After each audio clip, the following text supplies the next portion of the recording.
For years, you have probably heard that retirement is the ultimate reward, the golden years, the finish line you spend 4 decades sprinting toward.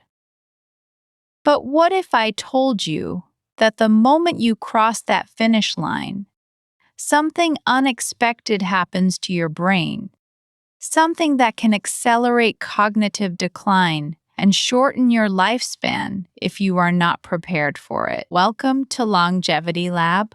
I'm Claire. And I'm Robert. And Claire, I have to say, I have been looking forward to retirement for, about 30 years. I have a countdown clock on my phone, and you are about to tell me that clock might be counting down to something I should be worried about? I know how that sounds. And I want to be very clear. This is not an episode about why retirement is bad.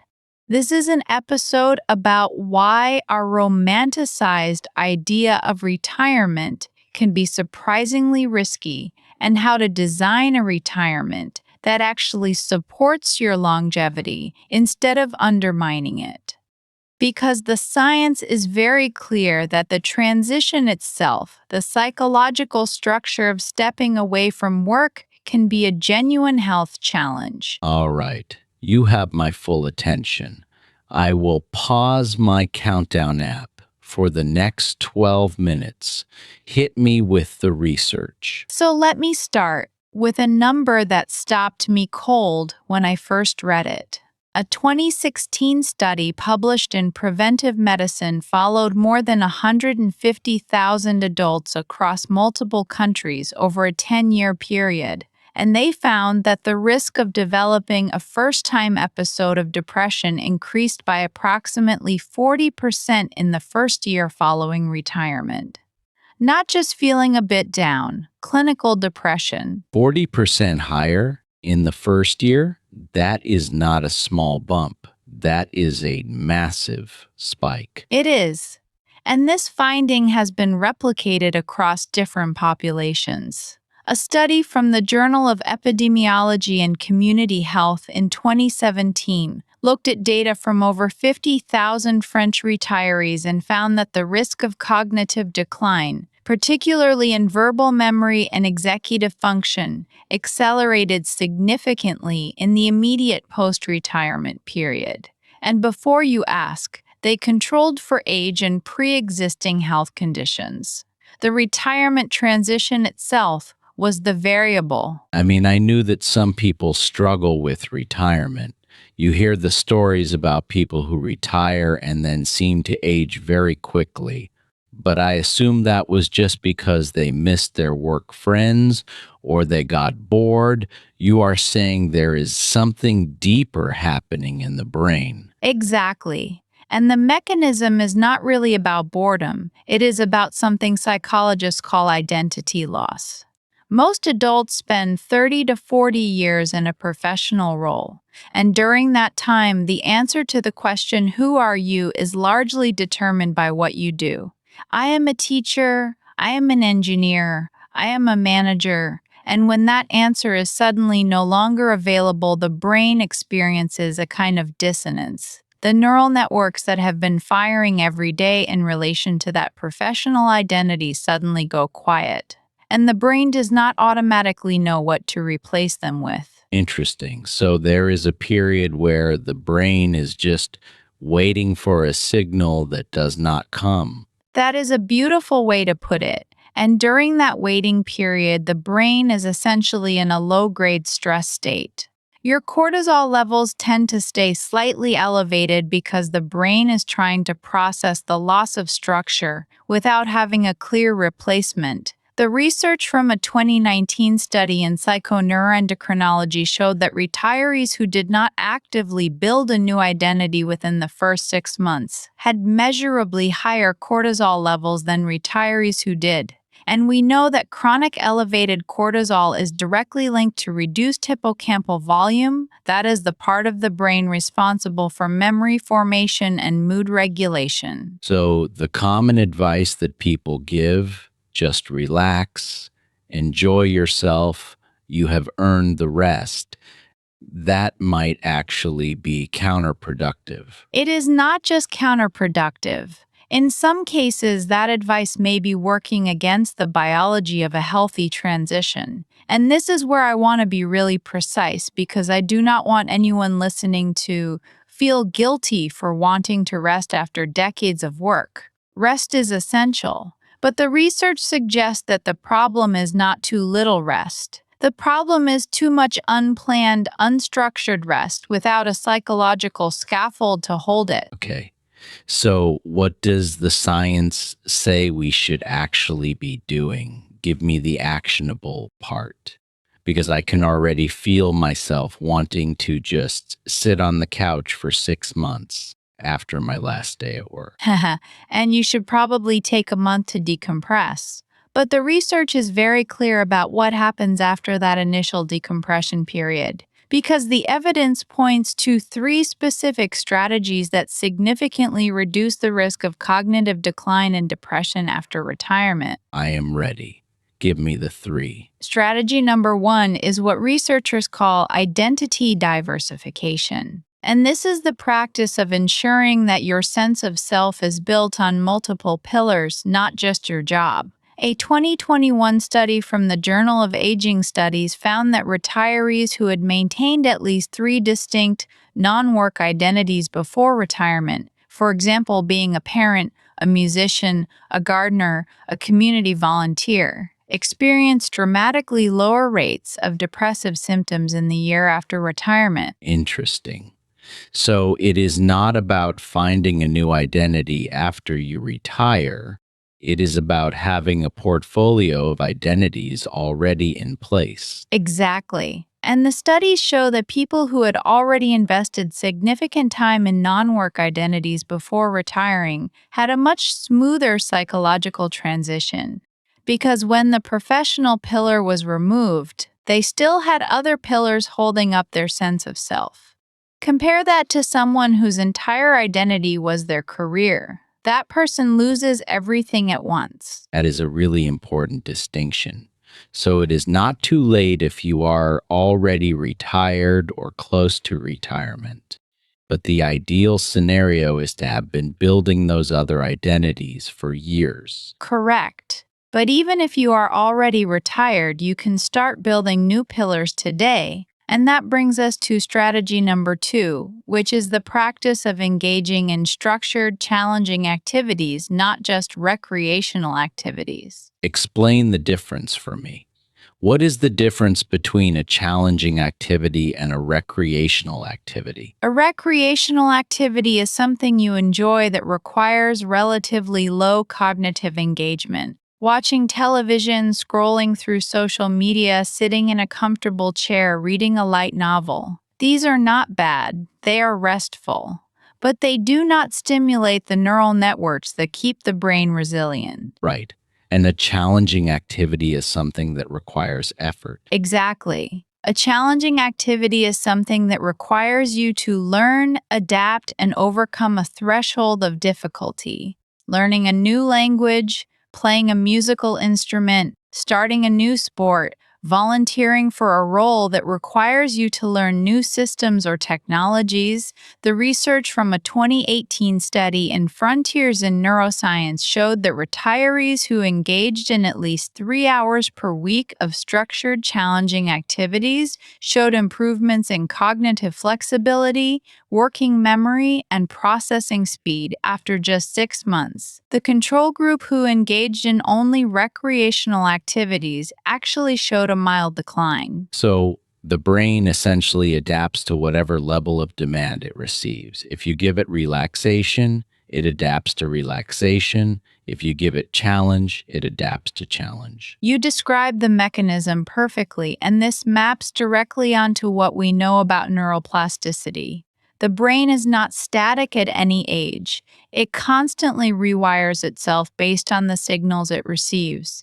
And if the dominant signal is low demand, the brain essentially prunes the neural pathways that are not being used. This is called use it or lose it, and it is a very real biological process. That is a little scary, honestly.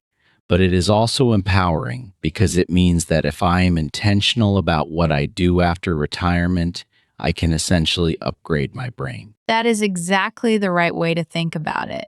And that leads to the third strategy, which is actually my personal favorite because it combines the first two and adds one more element: social connection. I was wondering when social connection was going to come up because I feel like that is one of the biggest losses people do not talk about. It is the hidden variable in almost every longevity study. The Harvard Study of Adult Development, which has followed participants for over 80 years, identified social connection as the single strongest predictor of health and happiness in later life. Stronger than cholesterol levels, stronger than exercise habits, stronger than income.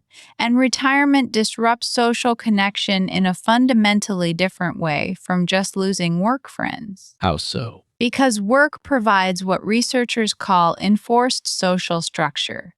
You see the same people every day. You have shared goals. You have a built in reason to interact. And when that structure disappears, your social network naturally contracts. A 2020 study published in Social Science and Medicine found that the average retiree loses approximately 50% of their regular social contacts within the first 18 months after retirement, not because they dislike people, but because the structural scaffolding for those relationships is gone. 50%. That is enormous. And we know that social isolation is linked to all kinds of negative health outcomes: cardiovascular disease, dementia risk, even mortality. Exactly. The biological mechanism here is quite direct. Social interaction activates the vagus nerve, which regulates the parasympathetic nervous system, the rest and digest system. When social contact drops, the vagal tone decreases and the body shifts toward a more sympathetic, stress dominant state.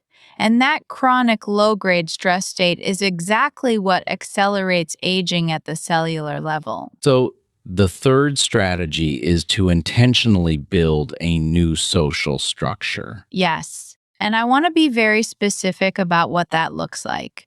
The research shows that unstructured social opportunities, like saying you will just meet people at the gym, are less effective than structured social commitments. The most effective social structures after retirement are ones that have a fixed time, a fixed place, and a shared purpose. A weekly book club, a regular volunteer shift at a food bank, a group exercise class that meets at the same time 3 days a week.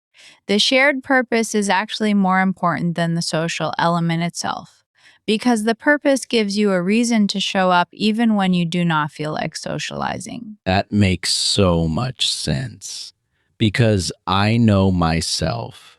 If I just say I will go to the gym and make friends, I will skip it whenever I feel a little tired. But if I have committed to meeting a group and they are expecting me, that is a different story. And that is exactly what the data shows. A 2019 study from the Journal of Gerontology found that retirees who participated in at least two structured social groups per week had a 33% lower risk of developing mild cognitive impairment over a 6 year follow up period. And the effect was independent of physical activity levels. Even after controlling for how much exercise they did, the social group participation was a protective factor on its own. So the big picture here is that retirement is not inherently risky, but unplanned retirement, retirement without a psychological and social scaffold, is risky. That is a perfect summary, and it really connects back to something I mentioned at the beginning: the idea that retirement is just a vacation that lasts for the rest of your life is a cultural myth, and it is a myth that may be harming people. Because the brain is designed for purpose, for challenge, for connection. And when you remove those elements without replacing them, the brain interprets that as a loss. And it responds the way it responds to any loss: with stress, with inflammation, and in some cases with cognitive decline. I have a friend who retired about 2 years ago, And I remember him telling me that the first 3 months were wonderful. He slept late, played golf, watched movies, and then around month 4, he started feeling, I do not know how to describe it, not exactly depressed, just flat. And when I would ask him what he did that day, he would say, not much. And I could hear in his voice that he was not happy about it. But he also felt like he should be happy because this was what he had worked for his entire life. That is an incredibly common story, and the guilt that comes with it, the feeling that you should be enjoying your retirement, so something must be wrong with you if you are not. That is an additional burden, I want to say very clearly to anyone who has felt that way. It is not a personal failing, it is a biological response to a radical change in your environment. And once you understand the mechanism, you can do something about it. And the mechanism is the 3 strategies you mentioned: identity diversification, structured challenging activities, and social structures with shared purpose. Exactly. And I want to give you one more piece of research that ties everything together. A 2022 study published in Nature Aging followed 100,000 participants over 20 years and identified what they called the retirement resilience profile. They found that the participants who maintained the highest cognitive function and the lowest depression rates into their 80s shared a common pattern. They had diversified their identities before retirement. They engaged in at least 2 structured, challenging activities per week, and they maintained a minimum of 3 regular social groups. The researchers called this the 3-pillar model of healthy retirement. The 3-pillar model. I love that. And I love that it is entirely within my control. There is no pill to take, no supplement to buy, just intentional design. And I want to underline that point because this is not about spending money. The wellness industry would love you to believe that a healthy retirement requires expensive supplements, exclusive retreats, or high tech brain training apps.